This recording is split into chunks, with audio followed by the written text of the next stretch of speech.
Warning. The following podcast contains two morons talking about sophisticated subject matter, like news and hoo-has. Also a few whoopsie-daisies and at least one house or auntie. If you don't have a strong stomach, you know where the door is. Right. On with the shenanigans then. The podcast which you are about to hear is an account of the tragedy which befell two washed-up losers. In particular, Court PSYOPS and his immature co-host, Matt. It was all the more tragic in that they were uncultured morons. But had they lived very, very full lives, they could not have expected, nor would they have wished to see as much of the mad and macabre as they were to see each week. For them, an idiotic podcast show became a nightmare. The events of each week were to lead to the discovery of one of the most bizarre crimes in the annals of American history, Cinema PSYOPS, with Court and Matt.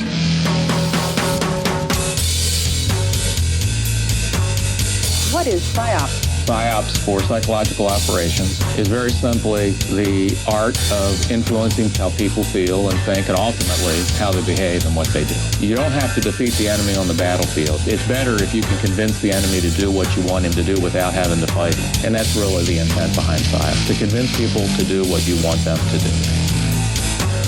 So how does PSYOPS fit into what's happening now?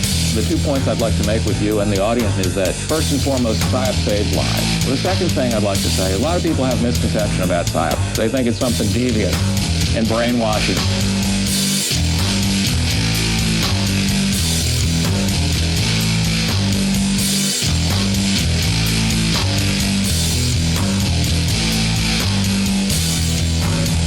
You say you don't know exactly what's going on right now, but we do know that there are some PSYOPs going on, right?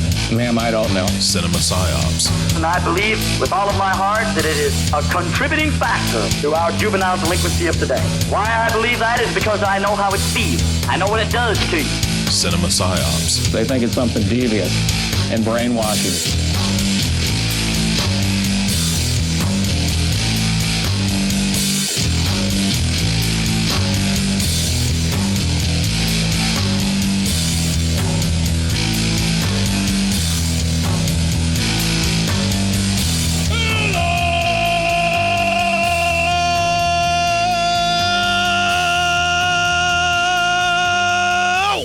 Welcome to the 306th episode of Cinema PSYOPS. That is 306 consecutive weeks of me, your host, Court, attempting to blow out his vocal cords to say hello to you like he's fucking Robin Williams in Good Morning Vietnam. And joining me all the way across the city of Omaha is my co-host, Matt.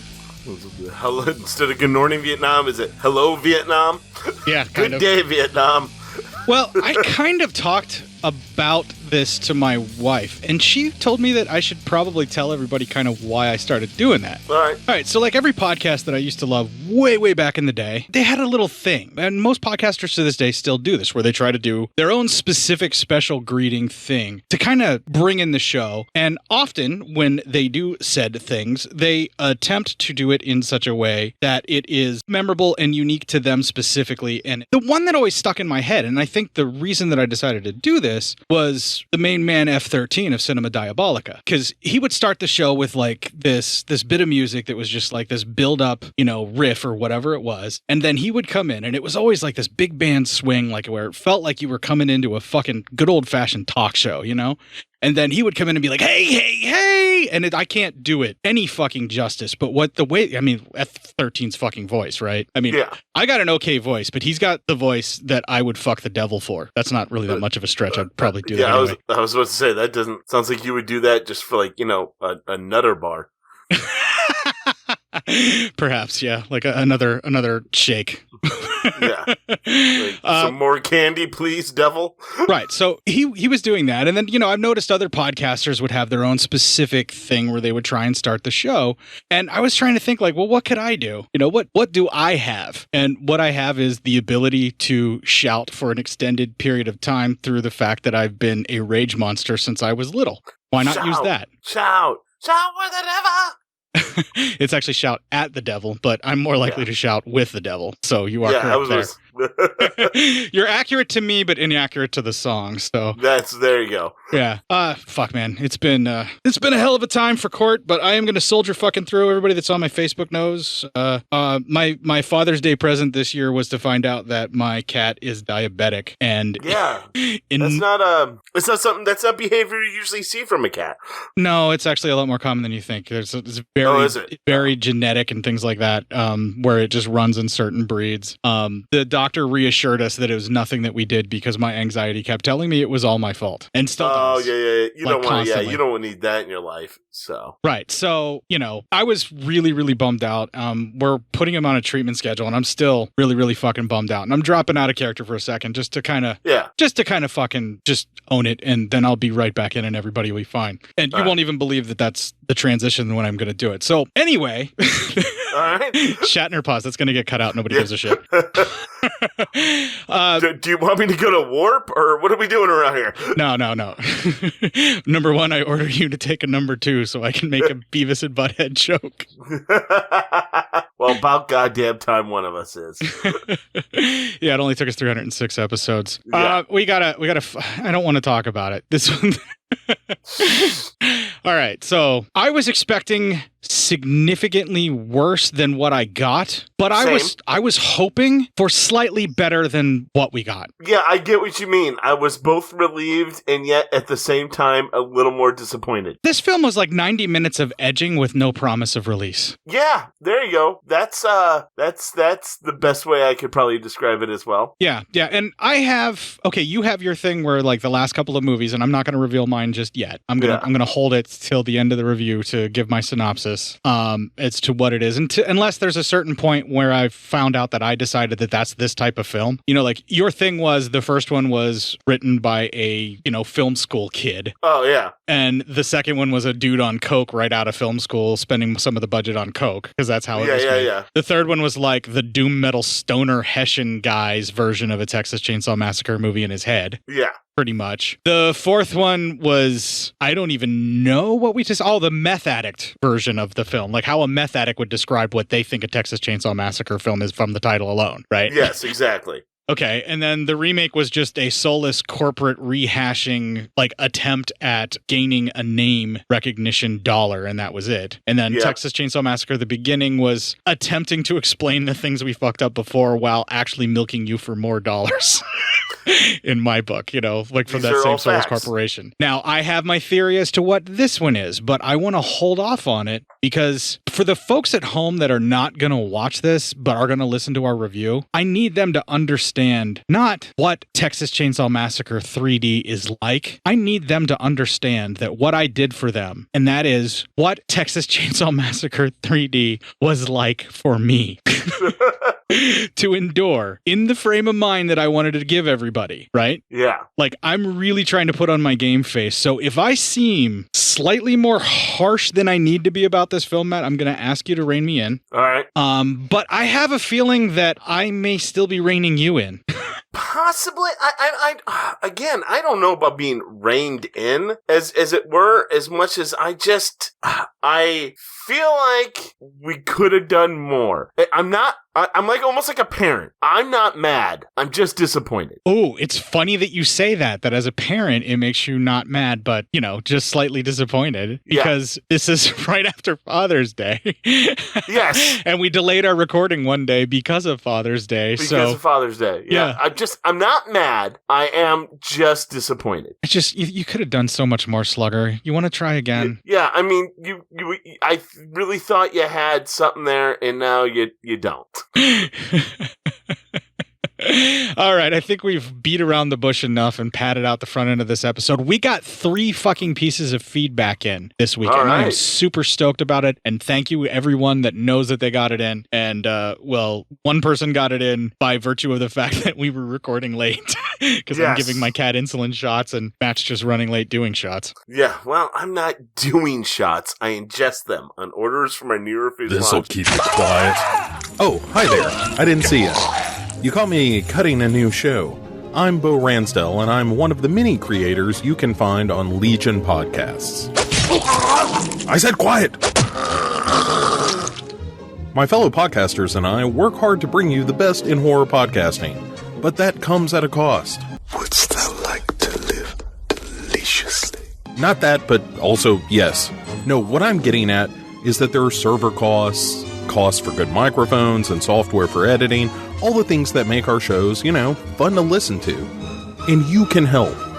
If you're enjoying the shows on legionpodcasts.com or in the Legion Network available on iTunes and Stitcher, just about anywhere you can download a podcast, really, you can help us out and get a little something for your trouble at patreon.com/Legion Podcasts.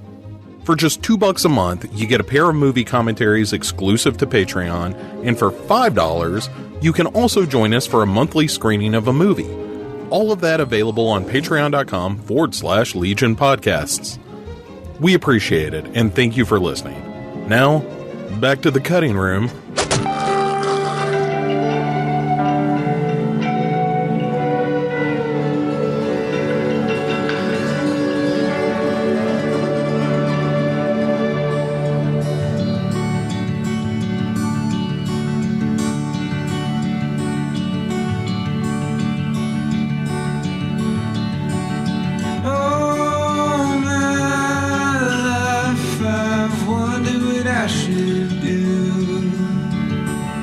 Tell me if you knew. Would you hold it above my head and say it's all for the best?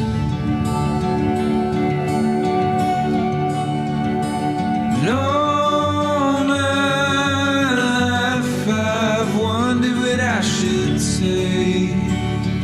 It always feels like a mistake. Hysterical craze.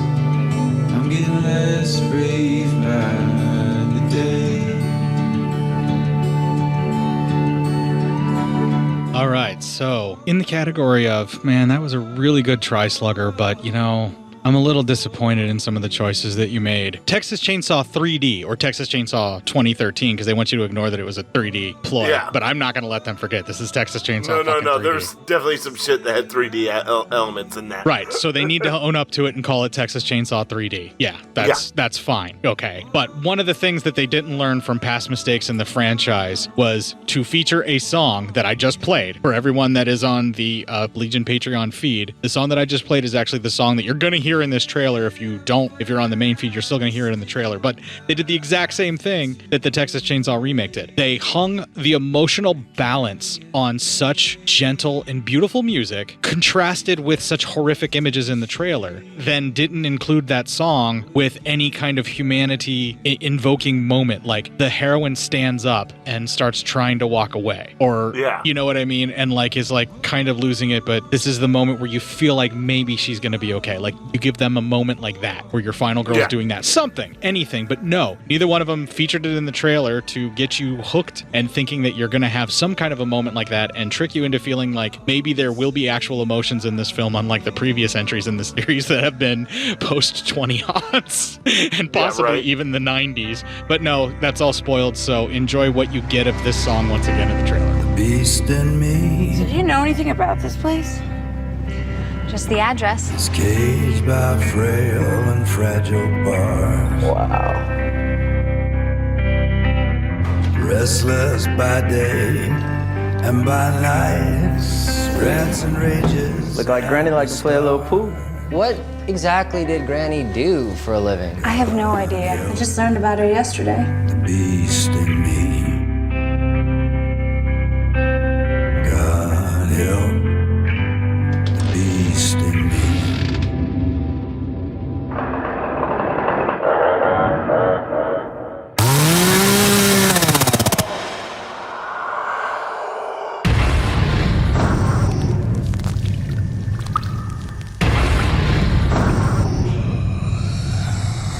That's the trailer. It gives you absolutely nothing in an audio format, and if they didn't give a fuck, then I guess I don't. Yeah, right? Who fucking gives a flying fuck? All right, wow. Texas Chainsaw Massacre 3D 2013. Whatever. 16 different names. Texas Chainsaw Massacre reboot, Quill? Kinda? So, all right. we start at the 10 minutes. We get a recap of what happened in the very first movie. I have to say, this stuff was actually pretty well done. The music they put over top of it, the way they re-edited the stuff, the way they made it work in like a sort of flashback thing, it kind of worked for me. I could tell it was a super low budget. I was a little bit bummed out about it, but then I thought, yeah, but everybody at least got to see these moments in 3D. Why didn't they just make a Texas Chainsaw Massacre 3D version like they did with like, what was it, Evil Dead, I think I saw in 3D? Well, they did the new version of Dawn of the Dead, for sure. Yeah. They did a digital 3D version of that, which was incredible. So, why not do that? Why do this? Right? I don't know. Yeah. Okay. You're not wrong. This was idea one that I was like, man, that would have. Oh, man. Yeah. So, we see a sheriff shows up. And we see there's more family than you ever saw in the first movie. They all go into the house.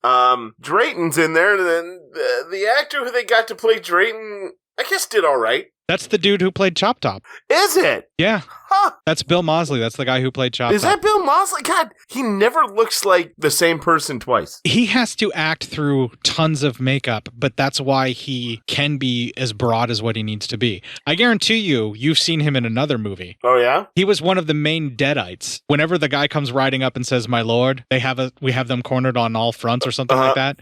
The guy who blinks his eyes and looks around and the actor who's actually doing the acting, that's Bill Moseley in makeup, and that's all they really used of him. They could have used so much more of him, but that's it. That's all they used. Well, there you go.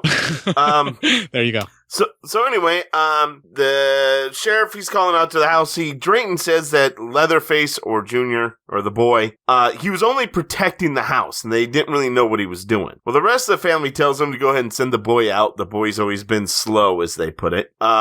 Drayton does go back into the room and we see Leatherface in his, garb of what he was wearing in the first movie.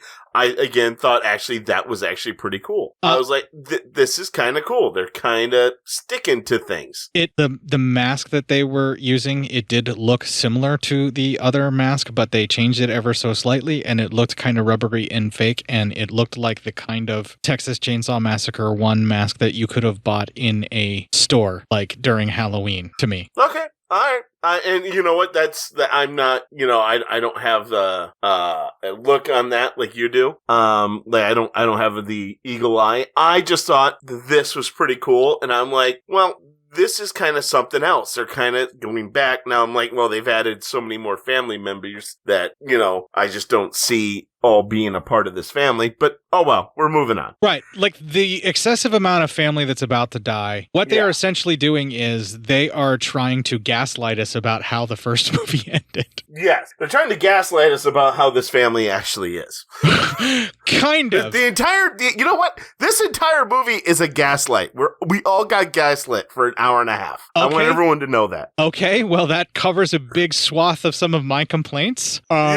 Since we are in accordance on that, we can continue, and I fear not that I'm being too harsh. All right, good. So anyway, Drayton admonishes him, saying, you let that, girl get away. He calls her a bitch, but he says you let that little bitch get away. And he comes out and decides that he'll send Junior out. Well, then all of a sudden all these town folks show up, and the leader guy, they're all drunk, and the leader guy, they want blood justice. So, they are, surrounding the house. Everyone's kind of getting freaked, and one of them decides to throw a Molotov cocktail at the house, and shooting starts. Most of the family's getting shot up and murdered. And one thing I thought was cool is Grandpa was still in there, in the Grandpa from the movie. I thought that was kind of cool. Same actor too. They did a new makeup, but they got the same actor back. And Gunnar Hansen was, I think they called him Boss or something like that. Yeah. He was the big guy with the big fluffy white beard sitting by the window who got a lot of screen time but didn't do a lot. I gotcha. There's a lot of cameos in this, which is another one of those good try, but I'm very disappointed in how you did it. I'm still very disappointed in what you did. Yeah. So, the house then finally, they're all shot and the house burns down. Later on that night, as they're kind of going through the wreckage of the house, a man finds one of the women who she's got they all have S symbols for Sawyer. And they find a woman holding the child. He takes the child saying that it'll help, and then he kicks her face in, killing her. He brings the kid to his wife saying, hey, I showed you I'd get a wife someday. And then they all get together and take a picture with all the horrific shit around them. We cut to the present day and we see this young lady named Heather. She's working in the meat department in the grocery store, cutting meat and shit. So, I mean, you kind of already know probably who she is. Everybody has probably seen Alexandra Daddario, I believe is her name. I meant the character. We already know that she's probably the kid who we just saw. They kind of slap you in the face with it. But yes, the actress as well. Everyone kind of knows her and all that kind of stuff. So she's slicing steaks out of a good hunk. Like, real thin, real precise, rather impressively. And you can tell the actress is actually doing it. So she took some time to learn that, at least. Like, at least enough time to learn to do it proper. Because did you notice she wasn't bending the blade or anything like that? They were nice, even, very smooth cuts. And it was pretty impressive. I mean, yes, it's on a machine, but I mean, that was cool. I liked that. I mean, if they're going to slap me... Did you notice how she's also both our types? Well, yeah, there is that too. Her eyes are just mesmerizing. Like, you just... Yeah, that's scary shit, her eyes sometimes. Yeah, like, I feel like... If she stares at you too long, you get a little unnerved. I feel like somebody's, like, Snapchat filter is constantly on when she's on screen because it's like... Yeah. It's like they're too vivid. They're too, like, the blue or something. I don't know what it is, but there's something about her eyes that's, like, it's unnerving, first of all. Yeah, you're exactly right. You're not wrong at all. But not necessarily unnerving in a bad way, but sometimes it can be. It just depends upon whether or not she seems like she's angry. Okay. Yeah, right. And sometimes it seems a little too long. And I think she is actually a pretty talented actress. This may be one of her earlier roles. I don't know. I can't think of anything I saw her in earlier than this, but she definitely becomes a much better actress than what we get in some of the scenes in this, for sure. But I still think, I don't think I'm going too far out on a limb to say that she is, of the younger people that are in this, the young, beautiful people that are supposed to be here, is also the best actor out of all of them. I agree. Okay. Yeah. All right. So cool. The reason that they're slapping us in the face with it, and the reason that we have to know, is because we're not watching this trying to figure out whether or not she's the missing girl. What we're trying to figure out is, what the fuck does she have to do with what's going to happen now? You know, and why are we seeing her all grown up? Is she going to find out what's going to go on? We're supposed to be questioning the journey she's about to take. Yeah. All right. I get you. The problem is, by just showing her sawing meat immediately after all of that, all those years later, you ham-fistedly set up her character to be predisposed and to say that it is nature, not versus nurture, specifically in the Sawyer family. Yeah, even more so here, coming up with some of the other shit she does. Right. So, like, they're trying to say that they ain't right in the head. Yeah. All Sawyers are just kind of fucked up. Kind of, yeah. Like, yours is a very Wisconsin way of saying it. Mine is very Appalachian Mountains. But it's the same thing, you know. Like, they're inferring that really ham-fistedly here and in the next scene that's coming up. And I just wanted to point that out. Her friend Nikki shows up, calls her out, and she's like, "Hey, thank your boyfriend Ryan for sending her up with this dude named Kenny. They're all gonna go to New Orleans for Halloween." Heather goes home, and apparently she makes art with bones from the meat that, you know, in the grocery store. So again, ham-fisted. She's a Sawyer. They like to do their shit with that, you know. Yeah, they are definitely ham-fisting it. Yeah. That sounded weird. That's because I stopped and I cut myself off, and you heard the rage like get clenched down. It came through the microphone to you. I'm very disappointed, movie. She gets a letter that her grandmother is dead. Well, her boyfriend says, "I thought all your grandparents were dead." She says, yeah, she didn't know she had one left. Well, this leads to her meeting with her parents about it, and our first clip. I'm gonna go pack for Texas, not New Orleans. Wait, hold on. Ryan, I have to go. Forget Halloween. Wait, just listen. All right, so now we have our group. They're going to go down. Wait, what? That sounds way more interesting. Right? That's to be a different fucking movie. That's for fucking sure. So anyway, along the way down there, they ran into a guy with their van. His name's Daryl, and he's hitchhiking. After they pick him up, that's the end of the first 20 minutes. All right. You know your slip and falls? Slip and falls. Yeah, your scams. Your slip and fall scams. Yeah. Oh, yeah. That's what he pulled on him. Yeah, the bumper bump. Yeah, it was an obvious bumper bump where you basically just launch yourself off the car. You just wait for a car going and you run right in front of it and throw yourself at it. Kind of. Yeah, you run off of it and you try to cancel your inertia, or you roll across the car, and you do it in such a way that you don't get yourself hurt, but you do a bumper bump. to make them think they ran you over. It looks worse than it is. Sometimes you just run up if they're not looking when they back up and you're low enough down. You basically put like a brick under their tire, or you do something else to make them think they ran something over to pull a scam. It's a bumper bump. Yeah. We don't really get the sense that she has this real longing to find out, where she comes from, or she doesn't really feel like she belongs with her parents. Like, we don't get anything until they just drop it on us. And I think it's like a more ham-fisted way of saying this is why she doesn't question it and neither should you. What I'm basically getting at is they keep building up to this major stuff. And when they're trying to do this stuff, they're ham-fistedly shortcutting everything along the way until we get to the point where we're at now, and they're picking up a hitchhiker. And I am having an extremely difficult time just allowing myself to suspend my disbelief here and really believe that this girl never questioned where she came from, but all of a sudden has a grandma out of the blue that's offering her a bunch of stuff in an estate. She just has to go down to Texas to check it out. And they just basically like make you wonder if she has this sense of longing, and that's why she's creating this dark art and all this other horse shit, Well, it doesn't seem like she had the happiest of childhoods. Well, no, obviously not.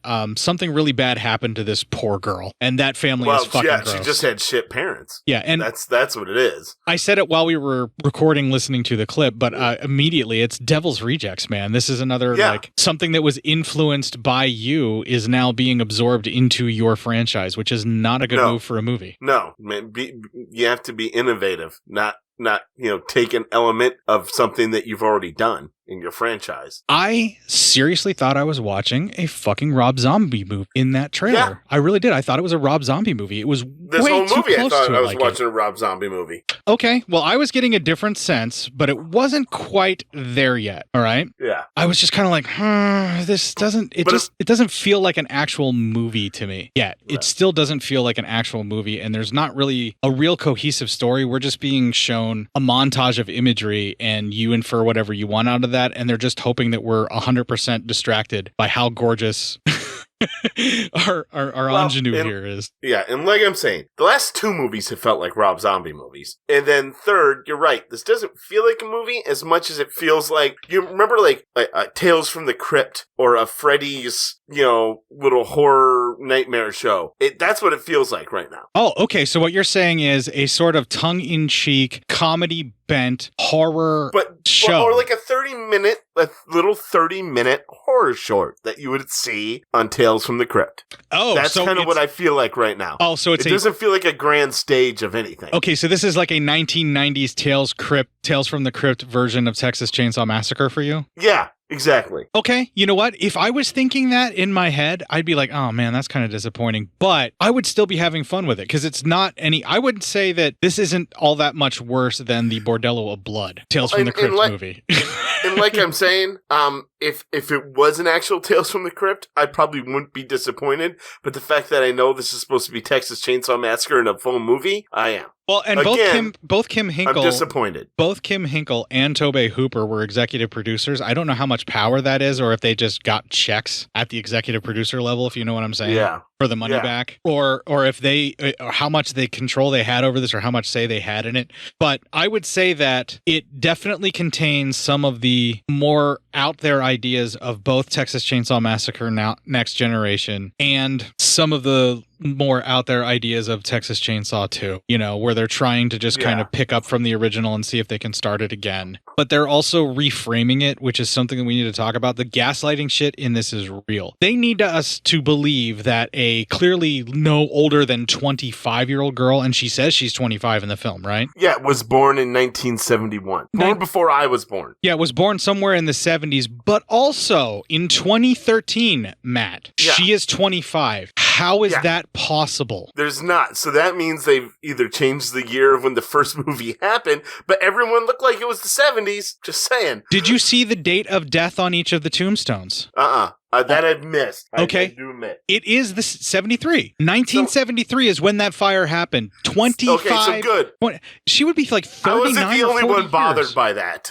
No, I'm trying to figure out the ages here. There's just no way possible. Right. This is one of the things that I am super frustrated with on this film, right?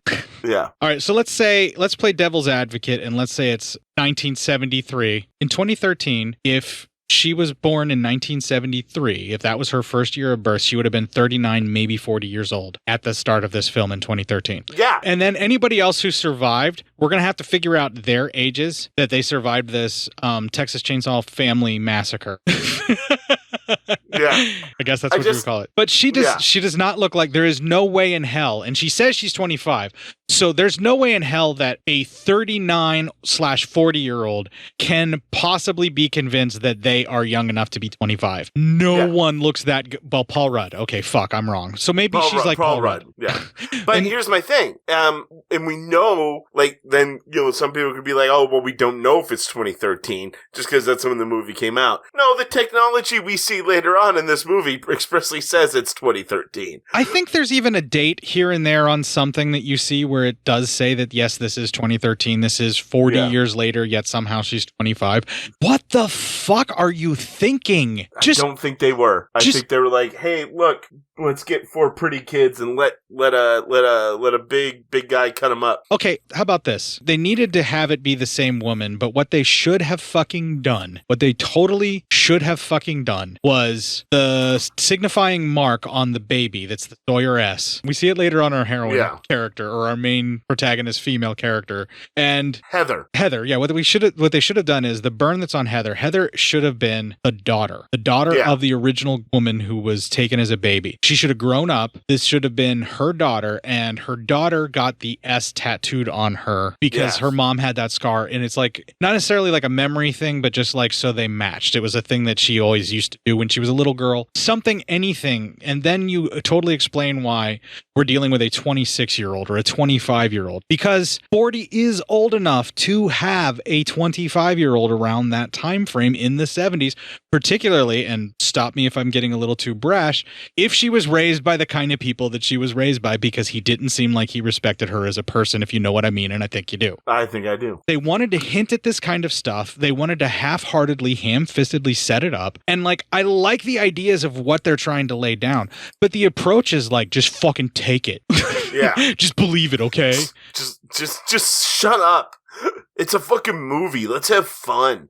They're in such a fucking hurry to jam as much stuff into your face and your mind as they can. And the reason it reminds you of that Tales from the Crypt episodic TV is because they had to try and jam pack an entire tale that would scare the shit out of you, involve someone with their tits out, and like lots of blood and gore within like 20 to 30 minutes, give or take. Yeah, exactly. They had a very rush pace to those shows, and that's what this is. But like, you get sort of fatigued when they keep going at a pace like this, and it does slow down at a certain point, but at the same time they're trying to throw so much stuff at you when they could have given you some nuance and like built up some of this stuff, because they waste so much screen time on other shit that doesn't fucking matter later. Why not? Okay, let's keep going, or I'm just gonna bitch all fucking night. Jesus fucking Christ. All right, is anything that I'm saying too harsh, or am I being too critical? I know. Everything's there. Like I said, this movie gaslights you. From every aspect, you're being gaslit in this movie. From just small, mundane facts as to there's no possible way she could be the age they want her to be, to the reason, what the whole basis of the first movie actually was. You're being gaslit from beginning to end. It's a gaslit movie, and again, I'm really disappointed. And the more we talk, the more I go from disappointed to being angry again. Because you recognize the manipulation. Yeah. You recognize the manipulation, man. That's what it is. Yeah. I recognize it being gaslit, and I don't like it. All right, so starting off the next 20, the group drives down Texas, and they meet with the lawyer at the house. She gets a letter that she's supposed to read, some keys, and says it's all yours. The only thing is she can't sell it. Well, they get to the house, and the place is super nice. Like, one thing, like, I was expecting it to be a complete and utter shithole, like, any other Sawyer house that you've seen, but nope, this place is really nice, really fancy. Well, her last name was really Carson. She married Carson. Outside of the family, Carson. Yes. Yeah. That's true. She's Sawyer Carson was her nomenclature. Yeah. So, Heather, everyone's checking out. She goes outside and she checks out all the Sawyer graves. They decide to go shopping for dinner and supplies. Daryl says he's going to stay behind the hitchhiker and that he's going to, help get stuff, settled in and all that. Well, anyway, after they leave, he starts pretty much robbing the place because he's a dick. The Who kids did get not into see town. this coming at all? Yeah, right. The kids get to town, and this guy, he calls for the mayor. We see the mayor is the leader of the fucking townsfolk who burned down the house and attacked everyone. They see the kids. At the store, Nikki goes up and grabs Ryan right by his donger, and we find out that they boned. So Heather's best friend and Heather's boyfriend are going back behind her back. So that's kind of fucked up. Even though According Ryan to says him, it was though, one time, and yeah. he was really drunk. Yeah, and then she said, but you were begging for it. I think she is the type of person that will not let her friend have something that she can't have. She wants what her friend has. The minute like he goes for her and doesn't want to be with the friend anymore, she's going to lose all interest. She just, I think she is either knowingly or subconsciously constantly sabotaging her friends' relationships on purpose.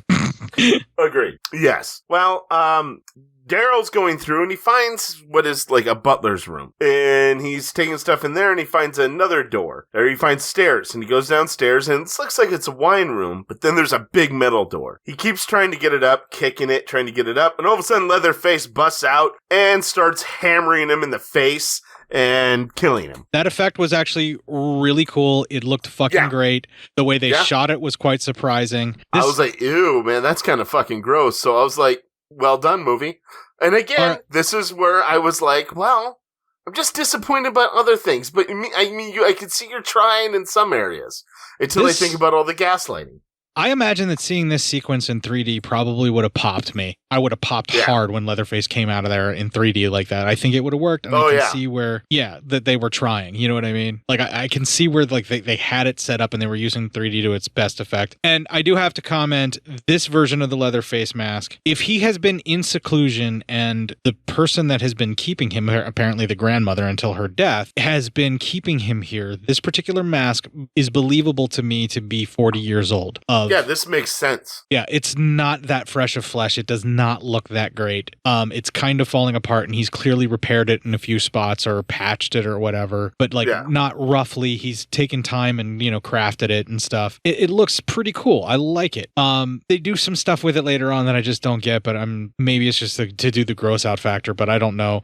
But I don't know if you noticed it or not. But did you notice that it's not tied around the back or under a wig? It's actually tight to his face and then loose around the back and stuff. Oh, yeah. Could you see the thing fastening it in place at all? I didn't try to look for it, or I didn't want to go back. No? Okay. Yeah, I couldn't see anything. It would be good if they would have set it up here. I don't know if they did or they didn't, so I can't comment on it, but I would hope that they would have the foresight to set up something that they wanted to pay off as a big shocker here. Yeah. A little bit, Something. Right, but they didn't quite do it. But everything else is great. The way he storms out of there. The thing that I said about the Texas Chainsaw Massacre remake, about how there's sequences there where it felt like if this was a Texas Chainsaw Massacre themed haunted house, like they're trying to give me that same kind of thing. Yeah. Where they're running through the tunnels and stuff, I would have been totally into that and I would have thought that was super awesome, but it doesn't work as a movie. This is a moment that's very much like that. It is one of those pop jump scares that works if you are in like a haunted house and you're like, holy shit, and that thing's really there, The only problem that hurts me is like none of the rest of the house is scary to me. It's just one room. So far, right? Like he's only done the killing in the wine cellar, But what's behind that door, right? That's the thing that we're about to see, and that's where the sequence does start. It does pick up from here, and I really do like these moments, and I feel like this is where my frustration almost doubles. Where I'm like, well, you got this stuff right. This is good. It feels really low budget. It feels like you're really like try-harding on this, like as much as you possibly can. Like I'm into this. I'm getting the energy, and I'm getting this feeling of, oh man, hey guys, let's just put on a show, right? Let's just do this because it's Texas Chainsaw Massacre and we're gonna have fun. And I'm like, yeah, that's what that feels like to me. This is like someone just wants me to have fun, and like, it's Texas Chainsaw Massacre, let's have fun. And I'm like, wait, those two don't go together for me. But okay, let's try it. Like at this point, I'm like, okay, let's try it. Like I think Texas Chainsaw Massacre 2 is like, hey, it's Texas Chainsaw Massacre, let's have fun. But at the same time, they're like, until we vomit. Yeah.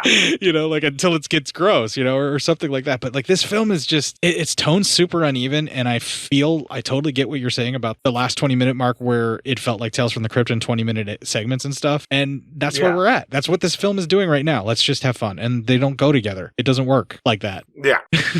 Heather, then she's walking around. She talks to this Deputy Carl. Do you recognize that kid?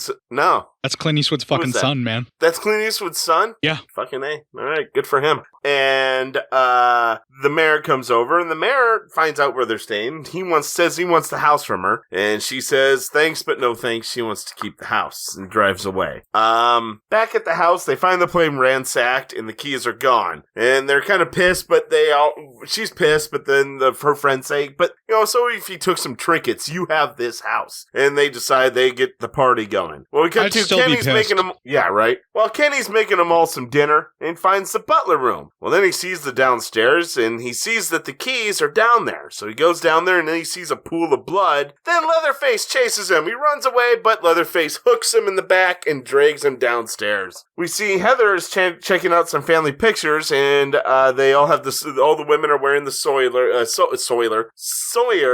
emblem. And she even sees a picture of her own mother. Nikki then grabs Ryan, who's playing pool, and she's saying there's some sick shit in the barn. It's gross. So she takes him out there. He goes to the last stall, and it's just a bottle of tequila with 2 shot glasses, and then Nikki strips down. She says something about it being twisted shit or something like that. Yeah. But yeah, this was a She setup. goes, I told you it was twisted shit. So yeah, it's just fucking, it's just a friend not being a good friend. That's what that is. And a boyfriend not being a good boyfriend. So. Wow, you did say that like a disappointed dad. I'm not mad. I'm just disappointed how you handled yourself. You don't do that to a friend, young lady and young man. Yeah, just you could think about what you've done. This is somehow worse than you being pissed off at it. It feels really bad now. Yeah, I feel bad for the movie. I'm like, oh man, like he's just really disappointed in you. If he was pissed off. I thought I raised it better. You know what I mean? We thought we raised this franchise better than this. I thought we raised this franchise better than what it's become. I'm just saying. Somewhere I gotta look at myself and see where I failed as a parent. So Heather is looking through more stuff in the house, and she turns around and she sees the grandma's dead body in the house. That freaks her out. She's running around looking for help. Did you recognize the corpse at all? No. The actress who was supposed to be the corpse? No? Okay. All right. Well, who is she? We see her in flashback later on. I don't know if it's her as the corpse or not, but Marilyn Burns played her grandmother, the original heroine of the Texas Chainsaw Massacre. Oh, that's hilarious. Yeah. I just wanted to point that out because this would, if this was actually her in the makeup, I can't confirm that. I didn't realize it until the end that it was her. So if you notice it, if you decide to watch it, cool. But she is this character, and I'm bringing it up now as something to tide us over.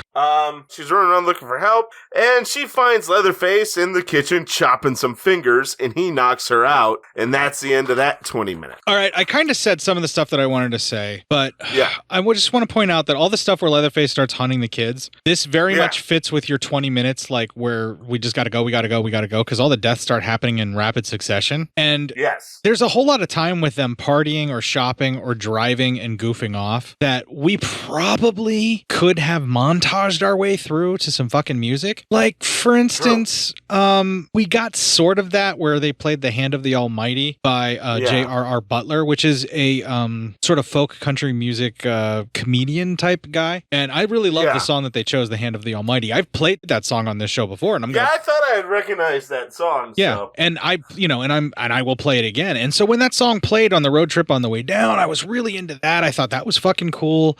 And I was having a blast, but then I'm like, wait, what? The God fuck you up? What does this have to do with Texas Chainsaw Massacre or whatever? And I'm like, did you want to do a music montage, but you bought a really short song that's kind of tongue in cheek and wacky? And why while they're driving? What is this for? What? This doesn't evoke the right feeling. And I'm like, you know what would have been a really good music to put in your movie at that exact moment to bring us in and bring us into this moment where this girl is finding out where she came from and her friends are going along with her.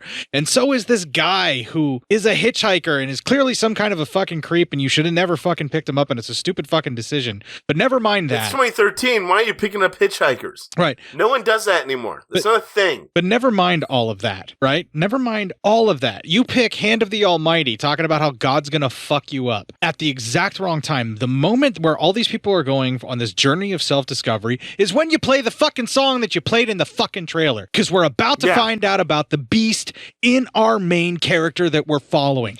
There is supposed to be some nature, not nurture, monster that is living in this fucking girl, and they are completely undercutting it by trying to sell her as a possible victim the entire time.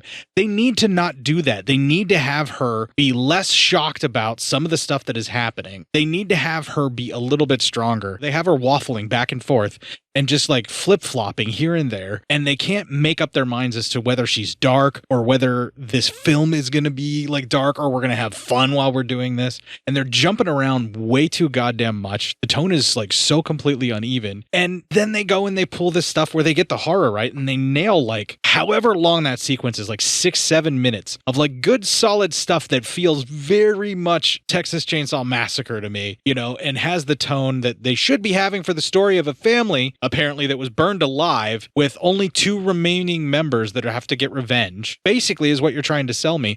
But you're trying to sell that to me as a good fucking time that we're all going to be wacky and laugh about? What? Some hijinks are happening. Yeah, and then you're doing it at such a rapid pace where you keep throwing more and more story on, and you completely ignore things like chronological order and age. I know that age is just a construct of the mind, but it's also a physical decay rate of human bodies. It does fucking happen, you know? Like, there's so much stuff that they just completely ignore. And they just keep jumping to all this other stuff. And it's like, let's have fun. This is so much fun, right? And it's pretty much at the moment when Leatherface does the attack and they nail it, where I came to the conclusion that I came to what this film is, in my mind. Yeah. This is the most expensive fucking fan film ever made for Texas Chainsaw Massacre. But it is not a Texas Chainsaw Massacre film. This is some kid got rich, or his family was rich, chugged a shit ton of energy drinks, watched every Texas Chainsaw Massacre movie that was ever fucking made, and decided to make the ultimate Chainsaw Massacre fan film. Hired all of the actors that they could from the series to get a cameo for money. They spent as much money as they could, but it's shot that sort of amateurish. It's not really put together. Like, and I am not trying to diss fan films. Do not get me wrong. I have seen some really well done, really well thought out fan films. But when I say that this is a fan film, I mean it in the sense that this is the level of quality a fan who has probably never made a film before, or has only made a few films here and there, would make as a film, full-fledged hour-and-a-half film, to be a Texas Chainsaw Massacre movie. This is just a fan film for Texas Chainsaw Massacre.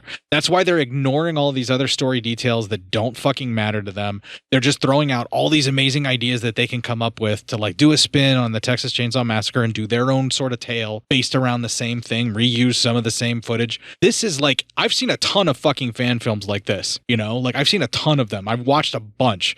Some of them were on YouTube in the very early fucking days. And that's what this is. It's just one for Texas Chainsaw Massacre. That's all it is. It's just not a real film. This is I don't know how it got released to theaters. This is some kid who has a lot of money, and he was all hopped up on energy drinks, watched the first Texas Chainsaw Massacre, and said, I can make this movie. That's it. Yeah, it's a fan film, though. It totally is. And I don't get the sense that they are trying to do it in a disrespectful way. Like, I could make this movie. No, I think it's, I fucking love this series. I want to make a fan film. I want to make my own. I have to. I don't care if I have the rights to do it. I'm going to do it, and it's going to be a fan film. I'll never make money on it, you know? And I'm going to spend a shitload on it. That's what this is, you know? And if that were the case, you know, if it were an amateur filmmaker who just threw a ton of money at it, I would actually be like, you know what? You did okay, kid. But this is supposed to be like a crew, right? These are professional actors. Like, these are people that I've seen in other movies and stuff. But all the choices that are made are completely uneven in the tone and bouncing around and relying heavily on the gimmick of 3D. And when you take that away from this film, the thing that is probably going to be still a selling point for it, that it is in 3D, if you can get it in 3D, maybe you'd enjoy it more. But otherwise, this is really, like you said, I'm just fucking disappointed, man. Yeah, I'm not mad. I'm just disappointed. If like you're above this, now I'm starting filmmakers. to get mad. Yeah, but what I'm saying is the filmmakers, you're above this, man. You could have done better than this. You were a professional fucking crew, and this is a fucking fan film. Yeah, good times. If this were like if somebody made this, I don't know how they afforded it, but like if some rich asshole made this and just showed it to me, it's like I couldn't get the rights, but man, I just wanted to make my own film. I would be very kind to them if this was their first film, but this is supposed to be like people that have worked in the business a good bit before this that made this. There's so many producers, right, and so many fucking writers, and this is what they came up with, and it's a fan film. It's one hell of a way to go about making a movie for a friend. That I know idea is any other franchise been as bastardized as this one? Hellraiser in some spots. Do you think worse or about the same or not as bad? I can't comment on the film to come, but so far, I hate to say this, Matt, the Hellraiser franchise gets bastardized a lot worse towards the end. Oh, yeah? Yes, much worse. They just will not let it die. They keep flogging it. It gets really bad. Oh, that's too bad. Well, we start the next 20. She wakes up, and Leatherface is, he rehooks Kenny, so Kenny's staying there, and she sees body parts everywhere. Very gruesome, very cool. Yep, Kenny tries to grab after him, so he saws Kenny in half with his chainsaw. I thought that was also cool. My objection on how it's a waste of meat, and he wouldn't do that if he knew how to work meat, but yes, it looked fucking awesome. It was so fucking bloody. Cool. Yeah, it was badass.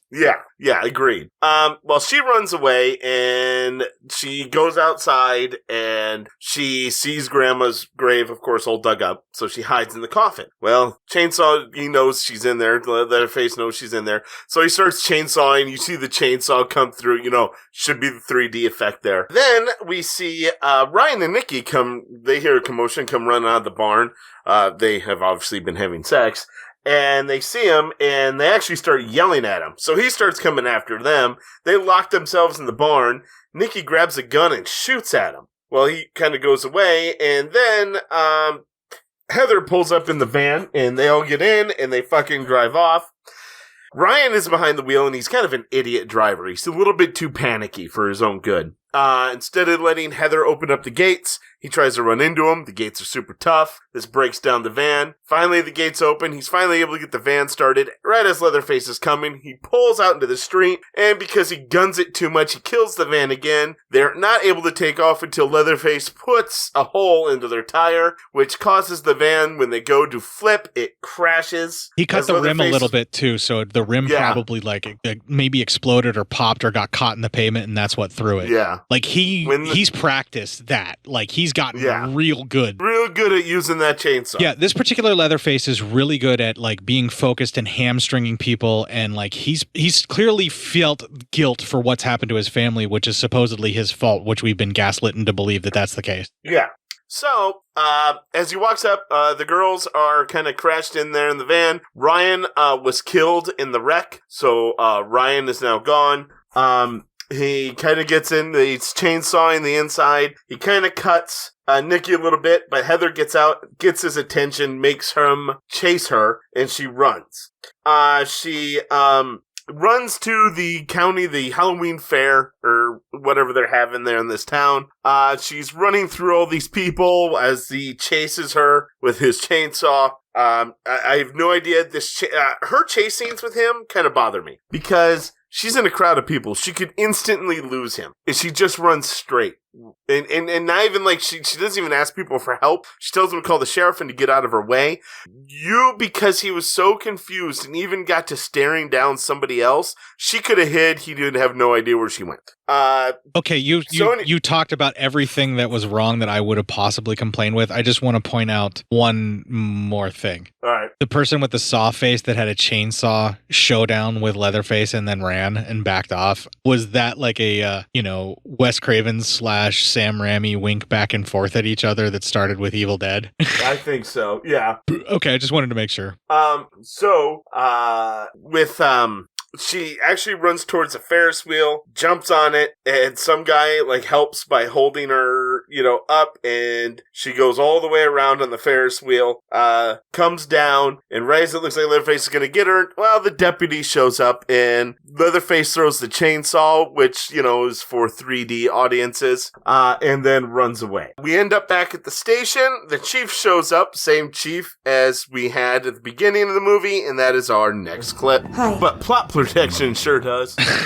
Yeah, this whole sequence just smacks of the amateurish nature of how this feels, to where it feels like nothing more than just a fan film. And it's just so disappointing for that. Like, the way that this is all executed, the way this acting is done. We all hear no bodies at the crash. So then they have the cop go through, and this is when he has it film it on his phone. So the mayor and the sheriff are watching this. They follows the trail of blood throughout the house. We cut to Heather's reading reports from what happened that day back in the 70s and kind of about everything about the Sawyer family and all that. She's getting a crash course in about 10 minutes of shit tons of files and about 30 years backlog of caseload. Yeah. Well, he goes through the entire house. He's getting a little more nervous until he goes into Leatherface's room, finds all the bodies, everything cut up, hears a noise in the cooler, opens it, and out pops Nikki, and he shoots her because he gets scared. Can I get an instant ruling on a callback then, the way that they handled the callback on this? I want an instant ruling from you. I liked it, and I'll tell you why. This was fine with me. Maybe not liked it, but it was fine with me because you got to show that this cop's kind of a dumbass, and he shouldn't have been down there anyway, and he was scared as shit. Like, he started with such bravado going in, and by the time he got into that room, he was scared shitless. So I didn't mind it. Okay, so the Freddy cop jump shooting whenever she jumps up and killing her, like the only real victim left alive, and then immediately going into cover-up mode. You like this whole thing? It worked for you? Yeah. Me too. I'm just asking to make sure because I felt this was the most accurate portrayal of police I've seen in a long time in a film. I would agree. Probably if you would have had body cam footage, you would turn that off. Yeah, totally. The way that they handled it, the only complaint I have about this entire sequence, and I'm done after this, I would have liked to seen more where we're looking through like the broadcast as they're seeing it, and that's when Leatherface gets him. At least one jump scare where he brings the phone up, because when you look through a phone screen on film, you feel like you're looking at your phone, and it helps you suspend your disbelief just a little bit more. And if you throw a really good jump scare into that you then use a cut to heighten, and then you show the actual makeup from there, like if you can get it right, like from a phone, I think that would be a really good jump scare. And they came really close to doing something cool like that, and they blew their wad on this because then they take us out of the reality of the phone again. And I think what they could have done is maybe come back to that, but it would have been cool to see him actually broadcasting him shooting her in the head on the phone from the phone with that jump, and then the phone drops out of the way when we get that jump scare of holy shit, he just shot her, and then you see the repercussions right there in front of us presented in the reality of the film. Like, I think that would have been a really cool moment that they could have done, and it would have made it even more intense and very disturbing, but they just kind of undercut it a little bit. So I'm like, oh man, nice try, but like a really cool fucking idea, and the actress sells it beautifully. The gunshot effect, whether they use CG or whatever else, looked really cool, and the actor who's playing the cop did a great job of being all like solid bravado motherfucker, and then Freddy cop at the end who shoots a poor girl in the head. Like this whole sequence was shot really well. And the mayor was all like, don't worry, that never happened. Never happened. There's some of the stuff with the mayor and the sheriff undercuts some of the tension of what the guy's doing. You know what I mean? Like a little bit. And I think they needed to pull back from them just a tiny bit, because it gets rid of your, like, if we focused on the phone for a lot of that, or had like more moments where we're focused on the phone and they're just shutting up and they're watching it and like we're looking at what's on that phone, it would have fucking brought us into that and terrified us even more, I think. And it's just, it's a mistake. If you're going to use fucking cell phones like in video chat, which is clearly 2013, so you can fucking use it, right?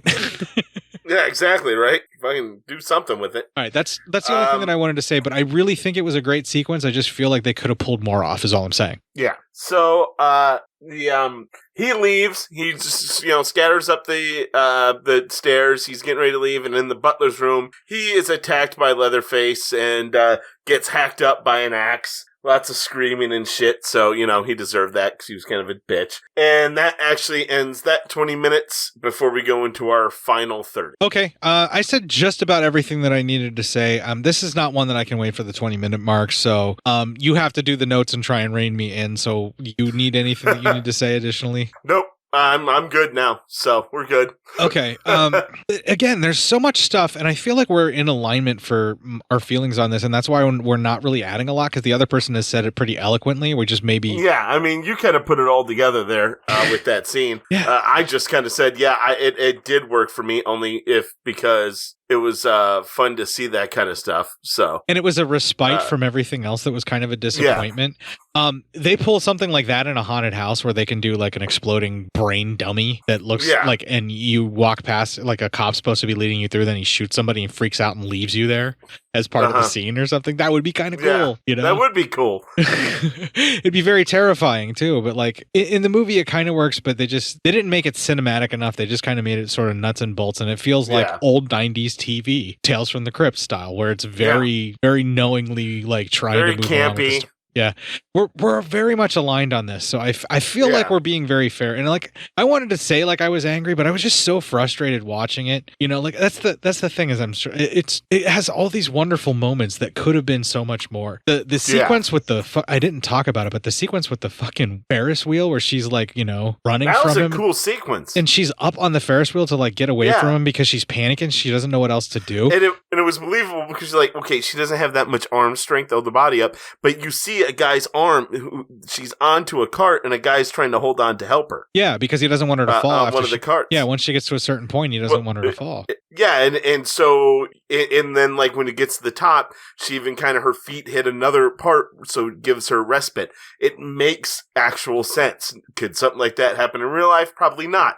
But at least you're able to suspend your disbelief more than usual, because it's not like she's just hanging there, I'm super power person, because not a lot of people are going to have that upper arm strength. Well, and you got to remember too, this is supposed to be Halloween night, so the idea is that they go back on Halloween, and they were going to go to New Orleans for Halloween, but they're here, and this town is having like this Halloween-ish related carnival. There is a haunted house that had people chased out of. It's supposed to be a Halloween carnival. Maybe they paid a guy to dress up like this chainsaw maniac. Most of these kids probably don't fucking know that this is real or not.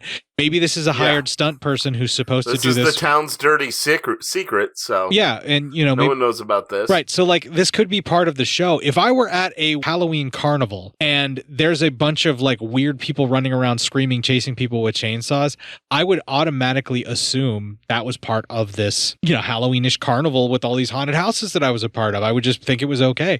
There are horror movies based around that, where killers go out and do killing and get away with it. Like, there's at least 2 or 3 of them like that.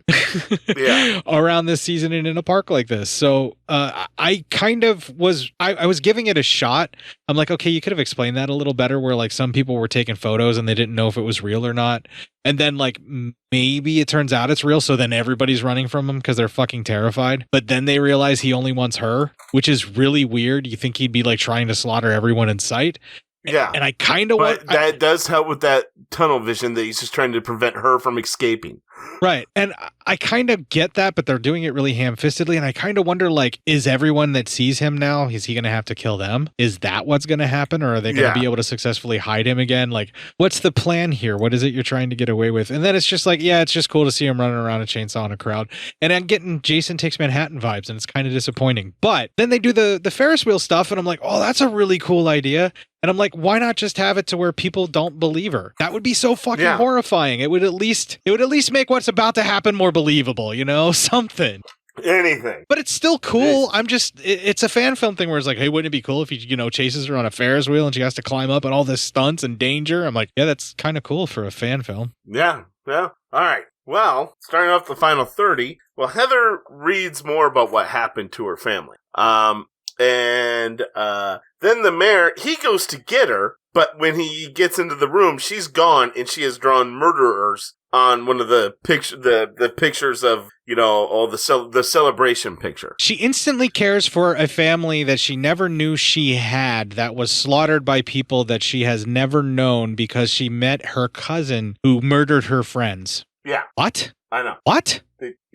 It makes no sense. Did I get that right? Is that the story they're trying to gaslight me with, Matt? Yes, they're trying to gaslight you that the Sawyers are just misunderstood people. And that blood is thicker than water? and made very innocent mistakes. And they're actually quite nice. Just leave them alone. And she instantly is okay with everything that Leatherface has ever done because he's family and now she has a place to belong? Is that what I'm supposed to believe? What are you trying to tell me? I don't know if she knows that this guy is her cousin yet. Oh, yeah, she hasn't read the letter, She right? just knows there's just some crazy guy in the house. Okay, I am so, like, this is, all right. It's at this point in the movie that the GIFs underneath each of the places I posted in the group and then on my regular timeline in Facebook, underneath each I commented a GIF of someone throwing a tantrum. This is where I was starting to throw a tantrum. Is here. Well, so anyway, we see Leatherface back in his room, and he has that celebration people pick, and he notches off the face of the cop in the picture. Then, he goes ahead and actually cuts the cop's face off. And then we see him sewing a new face, but it's supposed to be the cop's face, but it looks rather old and leathery. So this part didn't work for me at all. But it shows he's actually sewing the face onto his actual face through his mouth. Yeah, But it did not work for me. No, it's the exact same mask that I was kind of complaining about Yeah. earlier a little bit. But how did that fresh cop's dead face now look old and leathery? Yeah, even if he tanned it on the inside to protect it. Yeah. I like the idea of him stitching it, but we should have seen it already stitched on.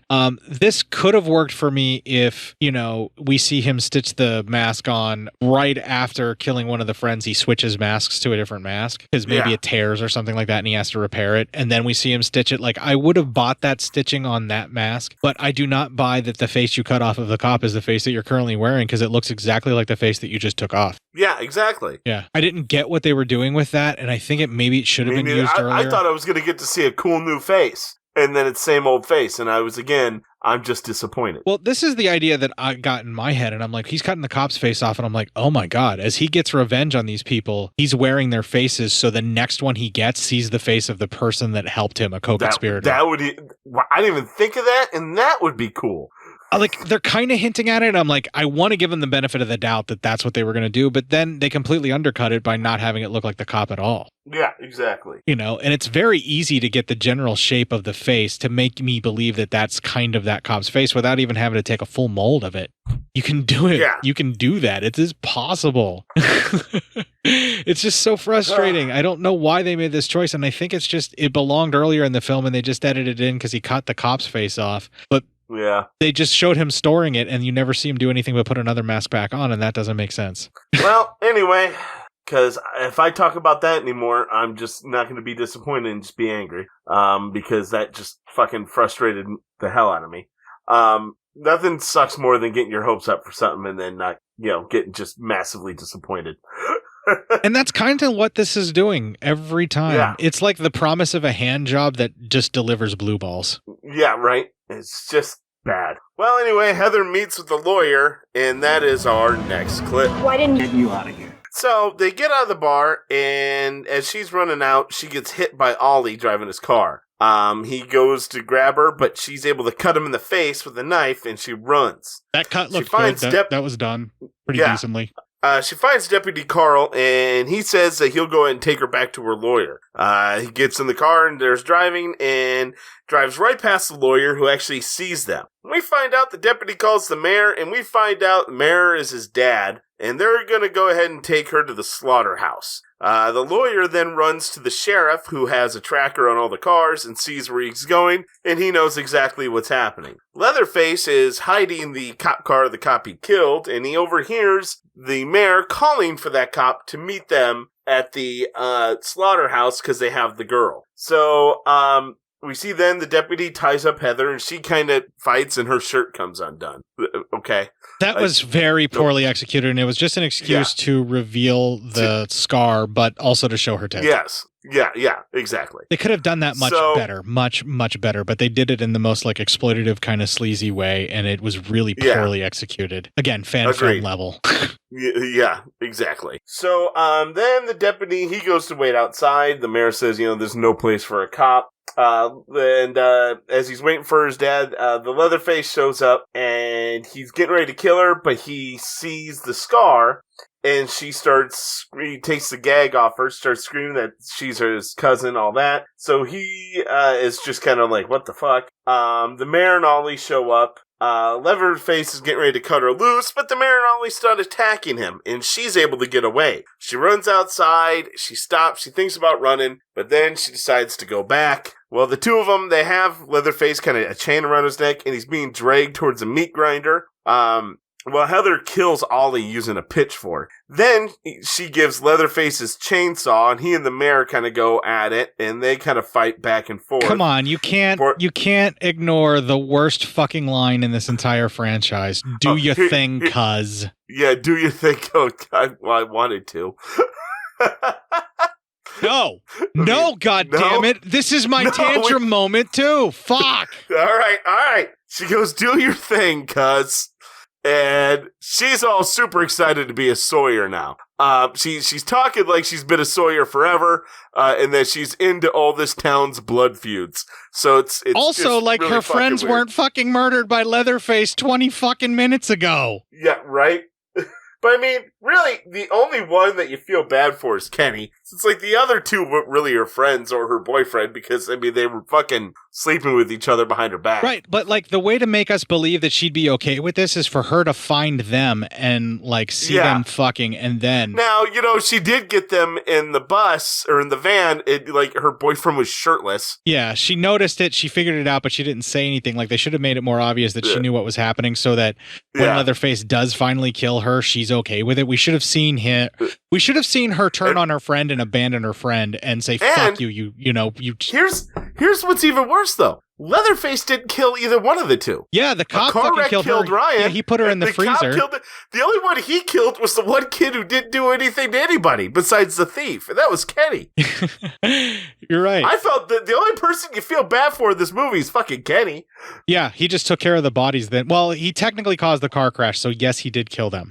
Well, he killed Ryan. But he did not kill the girl. No, not technically, but yeah, she probably would have gotten hooked and then tossed it into the freezer. Yeah, I mean, he was going to kill her. I'm not saying he wasn't. I'm just saying, on a technical basis, because I've been now gaslit into thinking that Leatherface is a good guy. Just misunderstood. Yeah, the film is constantly trying to remind you that, like, maybe he's not such a bad guy. They just murdered his entire family while he's killing people with no rhyme or reason. But then he's supposed to have the mind of an 8-year-old, but, like, he should know and be taught that killing is wrong at this point. And let's also remember, motherfuckers, you already showed the end of the first one, which means we have to be under the belief they were all still cannibals as well. So none of this, we just want to be left alone shit. They're fucking also cannibals. Right, but we're supposed to ignore that because we pretend like that's not happening even though Leatherface is preparing food from some of the people that he killed. They're trying to make us be like, it's not all Sawyers, it's just this particular Sawyer. But they still protected a fucking cannibal, necrophile, murderer type guy.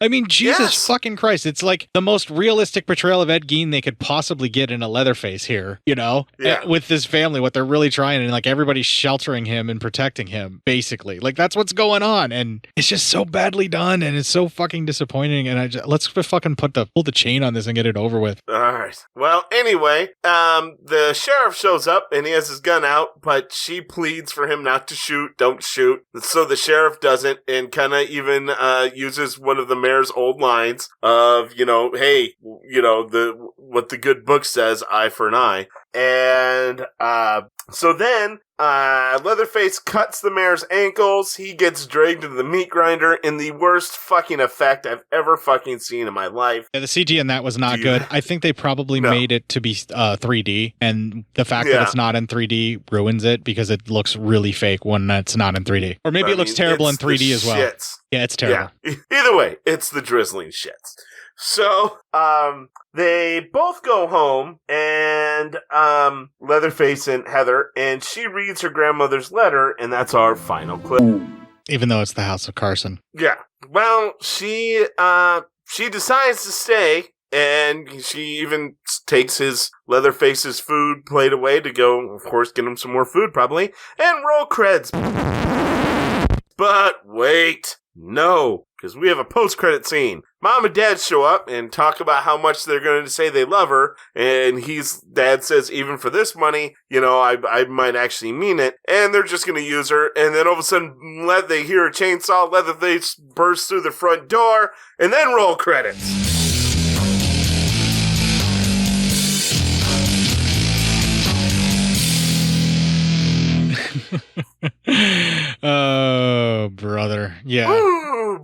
Okay, so I've said everything I need to say. I think I've wrapped it up pretty well while we're watching this. So much of this film is such a fucking letdown with so many great little ideas. And it literally feels like a super fan of Texas Chainsaw Massacre throwing out ideas at you on too many energy drinks, like just spouting off a bunch of ideas all at once and then saying that's the movie and that's how the script becomes the movie. Yeah.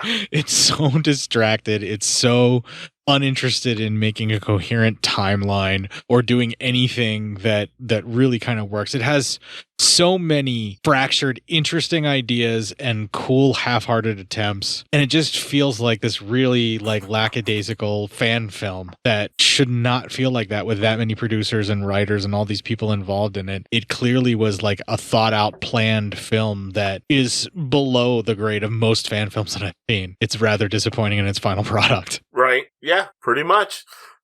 And it's because the ideas that are good are actually really good in this one, and that's the thing that really breaks my heart. Because it's like that's the thing that makes me not mad about it. Because there's so much stuff that they tried to do, and it's like, man, you kind of had your heart almost in the right place here, man. But like, this is not how we conduct ourselves if we want people to think that we are a professional filmmaker. Yeah, right. You know, like that's how. And I fucking feel horrible saying it that way. I wish I just hated it. It would be easier just to say I hated it. But this feels like I'm being more cruel. We're disappointed in it, but also I get mad because the more I think about it, the more I see how I'm being fucking gaslit into thinking Leatherface should be a sympathized, almost anti-hero. But, he's not. He's a fucking cannibal. He eats people. You know what? That's the whole fucking point. I'm willing to go with you on this journey, right? Okay, let's say we do a thing where Return of the Living Dead is a jumping off point from Night of the Living Dead, just like Dawn of the Dead is. And that was an attempt that actually John Russo made. Like, he wrote the novel Return of the Living Dead. He got the rights to use of the Living Dead. Return of the Living Dead makes references and snide remarks towards Night of the Living Dead, where they're like, hey, it's like that movie, but it didn't really happen like that. Here's what happened. Yeah. Okay, you want to actually show me the footage from the other movie and then tell me a different story, and you want to reframe that, then you give me an old man around a fucking fire who says, no, I'm not supposed to talk about this, but all these years ago, you know, and you just like fucking spin me a tale and like lead me into it.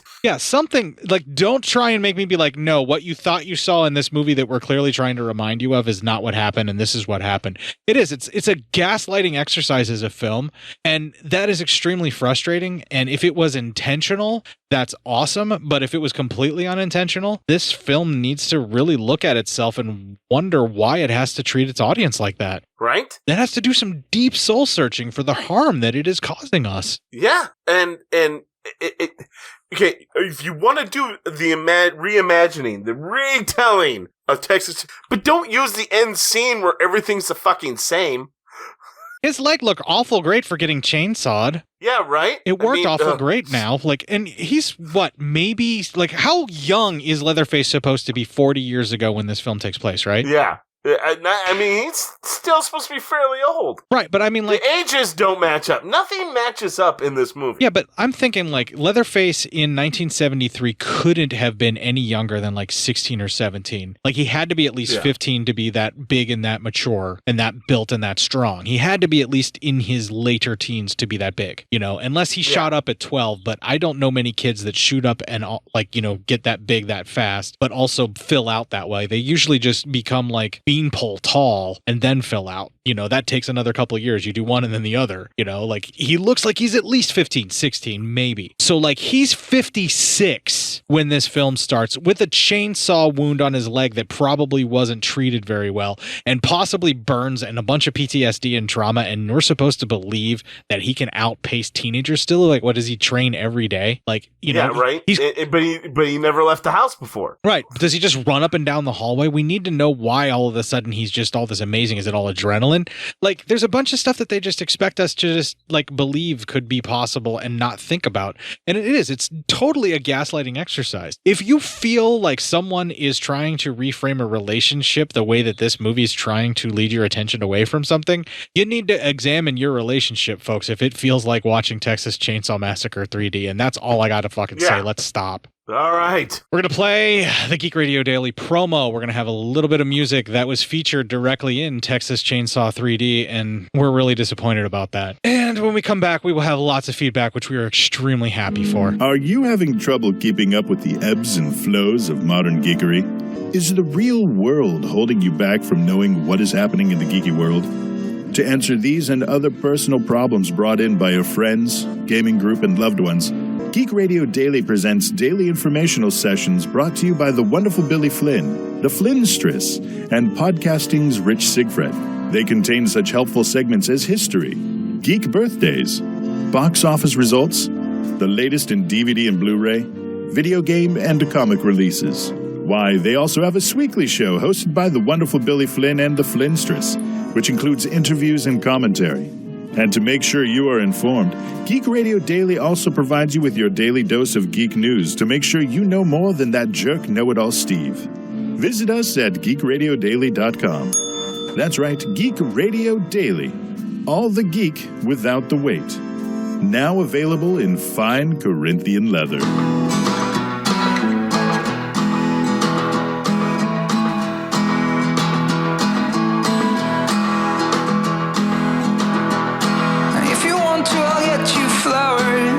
Waiting around the bend, baby, let's just pretend. I wanna stay like this forever. I wanna stay right here with you. I wanna stay right here with you. As the rest we fall until it all breaks down. But I need it so I will stay around when you're all messed up. It's a great relief to be understood. It's a shame still waters run deep. So let us walk right into the forest, to the trees and the rising sun. It is something we can't outrun. I do whatever it takes to hold you, whatever it takes to you. Wanna be in this game for two. Oh my lord, The Hand of the Almighty by J.R.R. Butler, I believe is the name of the guy. I can't really recall off the top of my head, but I know it's called The Hand of the Almighty if you look it up. And it was featured briefly in the film. That's the song that we were talking about that ruined the tone for the drive. They could have used the song for the trailer, but we're not talking about that right now. What we really don't have time to do that. We have just enough time for incoming mail! All right. Okay, so we have 3 pieces of feedback. This is going to be a super long, supersized episode. Feedback time, though. Chris got a hold of us with a happy 300 feedback. So it's our man Chris from Wisconsin. Here we go. Loving you is easy 'cause you're beautiful. Do, do, do. Na, na, na, na, na. Na, na, na, na, na. Hey, Court and Matt, my hunky boys. It's Chris from Waukesha, calling in to congratulate you on passing the 300 mark.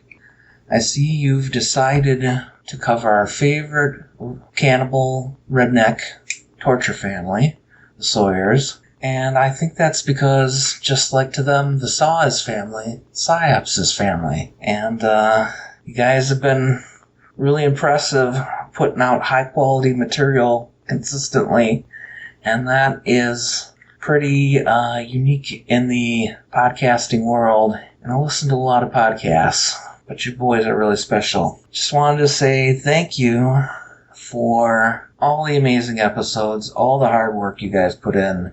I've been on the show, so I've seen the rewrites to the scripts. I mean, that one episode I did with you boys, that script was so multicolored from all the rewrites. It looked like a rainbow. It looked worse than the Aliens 3 script. So that's a lot of work. But also I wanted to thank you because, as you know, last year I was very ill, and the PSYOPS family reached out to me.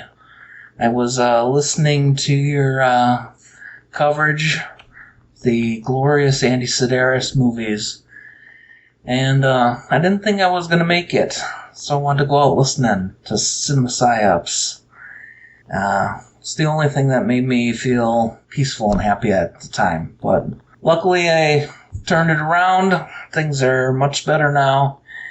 And I really appreciate guys getting together with my buddy from Oak Creek Chris and the other Chris from Two Strangers, One Podcast, my brother from another mother, and sending me a little care package to get me through while I was in the hospital all those months. It really meant a lot to me. And I've been around since the beginning, and so long that I actually have pictures of Matt PSYOPS' real face. I won't dox you, bro. Calm down, Matt. But I want to say I love you, boys. Keep up the good work. And thanks for making the Facebook group and the podcasting world a much more interesting and delightful place. And want to thank you guys again, and Bo Ransdale, the evil genius that helps keep the Legion pirate ship flag flying. He reached out to me too when I was sick, and when me and my daughter needed help. And I want to say that Legion podcasts are very special. We got bond. We're a real community looking out for each other, and that's really unique. And if you guys ever need help, or any of the listeners need somebody to talk to or need help, reach out to me too, because we're all just paying it forward. So keep up the good work, boys, and hopefully I'll be talking to you again soon. Bye. No, I'm not over here crying. Shut the fuck up. Jesus, that was amazing. Jesus Christ, man. That's some heavy emotion. Yeah, I am feeling some serious fucking feelings. First of all, the thing that I have to respond to the most, did he say that when he was in the hospital, our show gave him hope? Like, and that was the only thing that gave him peace? Like, I never feel hope when I do our show. That's amazing. No, I just, like, that is the most amazing thing anyone has ever told me in my life. Yeah. And in fact, at one point he said he didn't think he was going to make it, and he wanted to go listening to our show. Yeah, I can't even fathom that. I can't even fucking fathom that. Fuck. That's so amazing. And like, that's amazing, man. Thank you, Chris. I am so fucking humbled by that. I can't even. Yeah, Jesus Christ. That's something else. I'm not crying, Matt. You're crying. No, I'm incapable of crying. I drank that away. No, Chris, thank you so much. That was absolutely everything I needed to hear tonight of all nights, for sure. That was amazing. Thank you. That was really cool. Yeah, that's something, man. That leaves you speechless there. Wow, yeah. I hope that they're not all this emotional. I don't know if I can make it through them, but like, that was incredible. Can the next one be like, fuck Matt, what a dipshit. Fuck Matt. Fuck you, Matt. Yeah. So yeah. Fuck Matt. Just something like that. Fuck Matt. Fuck you, Matt. Fuck Matt. All right. Thank you. We needed to have some clips to bring some levity because of that very, very touching, very wonderful moment. So next up, we received a voice message, I believe, or some type of audio file from Cam Sully from Jacked Up Review Show. So here we go. As a thank you for many years of providing insane laughter doing atypical movie breakdowns, I decided to provide you with a new podcast promo that you can choose to use or not. Keep up the good work with your non-Disney related movie reviews, as well as your WTF news reporting second half. And everyone else listening, enjoy the show. This year, the most abnormal minds cover the most gruesome movies of all time. Now, get ready to get your nuts smashed in. And then cut off. Matt PSYOPS. This movie made me sad. Court PSYOPS. The nostalgia is killing me. In Cinema PSYOPS, the best demented film podcast of all time. Available on most platforms where circle jerking is permitted. Rated X. Jesus Christ. Well, we definitely needed that. That was Yeah. that was definitely a spirit lifter. I don't think that properly conveys what this show is, but it's fucking hilarious. That was good. That was entertaining. Cameron, is this what you hear our show when you what you described? Is this what our show is to you? How are you hearing that? If I always say this movie made me sad? I'm seriously starting to question myself now. Like I'm wondering, is this feedback gaslighting us? God damn it, is it? I've been gaslighted enough tonight. No, I think this is just Cam having some fun. Like it is fucking hilarious. It really is. But gaslighting isn't real. It's all in your head. You made it up, but it's all in your head. Well, one thing that I definitely did not make up, and it's not all in my head, is our last piece of feedback from our friend Jason and I always mispronounce this. I'm so sorry, but Triskaidekaphiles? You said it real fast there. Yeah, on purpose. Triskaidekaphiles? On purpose. Triskaidekaphiles. Hey there, Court. This is Jason Gray from Triskaidekaphiles.com, The Bloodstream, Legion Inc., and Movie Misfits. I just wanted to check in and send you a message to congratulate you for going 6 years with only killing Matt, once or twice according to my calculations.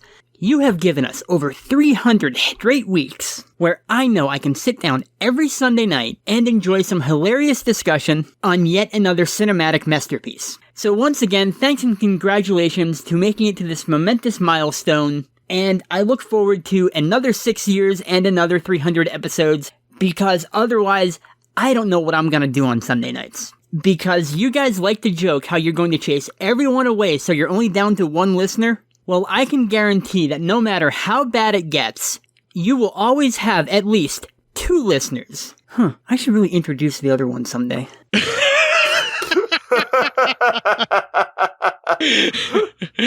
Oh, thank you, Jason. And it's a Bloodstream is his podcast, and the website is a name that I cannot pronounce, no matter how fast I try to say it and sneak it off. And Matt's only doing this because he knows he can't fucking do it, so he's not letting me out. He's going to dime me out and try and hope that I don't point out that he can't do it either. Yeah, I can't. I don't know what the fuck's going on. No, that was some amazing fucking feedback and a total spirit lifting experience. Thank you, everyone, for sharing that with us. That was really, really seriously incredible. I hate to do this, but I think it's a great ending note. We're going to go ahead and play the ending Legion promo. We'll have a little bit more music that was featured at the end of the soundtrack for the film so that we know that we're definitely out.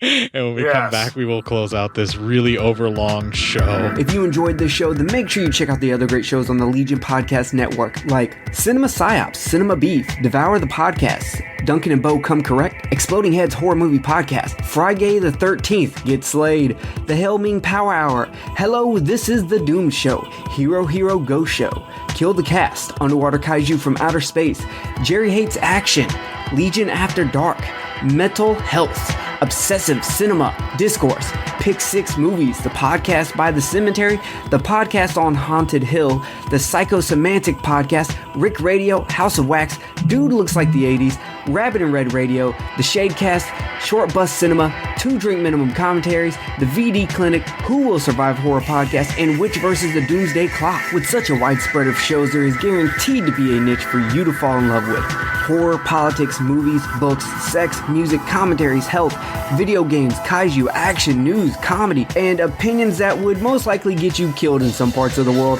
We are proud to bring you some of the best podcasting in the world. Check us out at www.legionpodcast.com, iTunes, Spotify, Stitcher, YouTube, and any other dark corner of the internet where podcasts can be found. I saw a picture of us in crop tops with bare stomachs.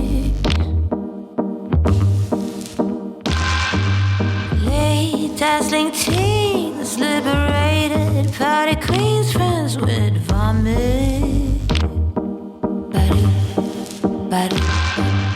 Was it lost in resistance as I went in the depths of me?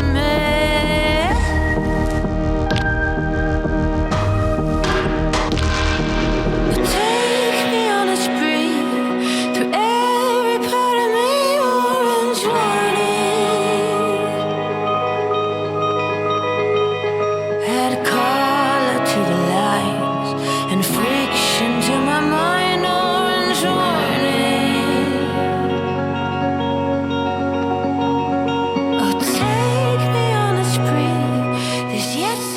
I think people that are only listening on the main feed are actually making out pretty good tonight. Yeah, I think so. Closer to the Bone reminds me of the same kind of thing where I'm more disappointed in you music than anything. Like you had some promise, you had some build up, and then just kind of, no, you're not doing it for me. Yeah. I just can't stop. You did bad. I just can't stop saying bad things to this film. Well, if you'd like to find the 305 previous instances where I have been extremely way too harsh on a film because it has only mildly disappointed me, you can check that out on our main landing and or launching page, legionpodcast.com/cinema-psyops. We are also available on the gram of Insta for all of our shared memes, the memes of the people. Cinema_psyops is the repository for the people's memes. Keep that in mind. All of the memes are there to be shared. I don't steal your memes, I share our memes. Yes, they are the people's memes. Those memes are also shared to the people via the Cinema Psyops Facebook group, which is clearly available on Facebook if it is a Facebook group.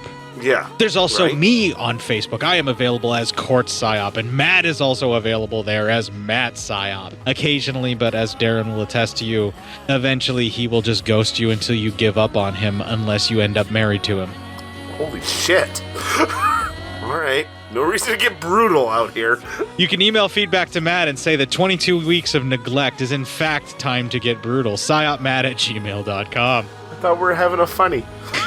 You can email feedback to Court and tell him the guilt trip is really strong this week. What the fuck is wrong with you, dude? CinemaPsyopsCourt@gmail.com. Hey, listen, I didn't gaslight you. Texas Chainsaw Massacre gaslighted. You've always known I'm been an unreliable prick in my whole entire life. You can tweet a couple of tweets to a couple of twats who are also unreliable pricks on the hate-filled shitfest that is Twitter. I am at Court_Psyop there, and he is at PsyopMatt. I want to thank everybody who sent in the feedback. Cam Solly for the trailer, Jason of the Bloodstream for the very funny feedback, and also Chris Mounts for that very touching, very moving moment. That gives me the strength that I need to kick the fuck out of this week and make it my bitch. It's the reason that I love you. It's the reason that I care. Why there is no one above you. Why no one else can take me there. It's the birth of a moment. I tremble and show something that keeps on growing. An everlasting glow. Some things come easy. Some things slip out of your hand when you're down at the bottom. You need help to stand. No matter what reason. Hello. Hey, start recording now on your side. I'm recording now. 1, 2, 3.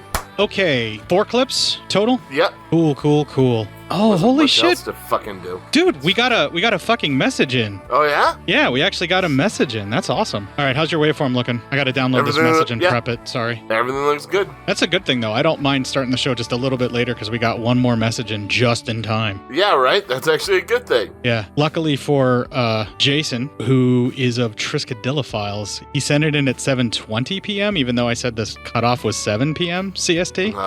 But you and I recorded later because I had to give Mac a shot, and, you know, Yes. you were possibly running late. Maybe? I don't even know what we do anymore. Usually I sit and wait on your ass and have to actually like tell you, hey, we're recording tonight. And then you're like, oh yeah. And then you get up and do it. Wait, we're recording this? You better be fucking recording on your side, my man. Oh, is that what that red button does? Jesus Holy fucking shit. Christ. This is 306 amazing. goddamn weeks of Fucking the love- same bullshit humor. If you were I love science. If you were half the fucking pleb that you pretend to be, I wouldn't even be able to fucking talk to you. There'd be no way the show would have lasted like a week. I would have been hitting you upside the head with a fucking 2x4 in 5 minutes. If I was that kind of pleb, you and I mean, my wife would have killed me by now. Yeah. My wife does not suffer fools easily. No, She'd be and like, yet she still married you. I don't understand it. Yeah, that's because I'm not as bad of a pleb as I make it seem like I could be. So you see what I do here is I show how bad it could be, but that I'm not that bad. Usually that saves me. Your method of self-defense is to lower everyone's expectations to the point where you can meet them. And then I can't wait for other people to get shittier than me. And then that way, I got better without actually not ever having improved. So basically, you lower the tone of everyone around you and make them a worse person, so you seem not as bad as comparison. Yes. Now you're finally fucking getting it. I knew this about you all along. I'm just getting you to say this on mic while we're recording. I mean, I was pretty sure I already said this on mic at least once or twice. Or maybe 304 other times. I got Jason's email. I just want to check the audio after I leveled it real quick. Cool. Hey there, Court. This is Jason Gray from Triskaidekafiles.com, The Bloodstream, Legion Inc., and Movie Misfits. I just wanted to check in and send you a message to congratulate you for going 6 years with only killing Matt, Oh, this one's going to be great. Yeah, it sounds good. It's a pretty decent level and everything. Let me export this. I didn't see where I just exported it because I'm a fucking idiot. All right, well, now that's recorded, so that's great. Yeah, but now I know where it is because all I did was just hit export again and saw the previous file path. It's true. It's really not a big deal. And it was actually in the folder I thought it was going to be because it was in the music and I just got done leveling the music before I walked away for the day for my setup here. So I am so close to being done. So close. Yet so far away. We're so close. So close. Ghostbusters. We're close on this one. I can feel it. I can feel it. We're so very, very close. I'm gonna number this accordingly. And, what? Better let me fucking cut this and paste it. Oh, you fucking cunt. Yeah, cunt. There we go. Damn, we're gonna have a long feedback section on this movie, which is probably a good thing. That's good, because of what just happened here. So what's nice is all these silences that I have, it all gets cut out and it makes it sound like I do this super efficiently. But yeah, of course. I mean, because truncate silence is the man. Wait. You do this efficiently. It doesn't seem like it. It is done efficiently. You're advanced. With as much oil and fat as I eat, yeah, I do very efficiently. Yeah. It's all in there, man. All right, you ready to go? Yep. All right, let's fucking do this thing, man. 306. Here we go. We're having nothing to talk about the 20-minute mark. No, we're okay. Well, I can move this to the 20-minute mark. Yeah, that's You go true. ahead and finish, and I'll move it. That's fine. Furnace letter? I'm gonna hit the job. I'll be right back. Sorry, I'm back. All right. Mac cornered me, so I had to give him some love, and he wouldn't let me not pet him, so I had to do it. I'm weak.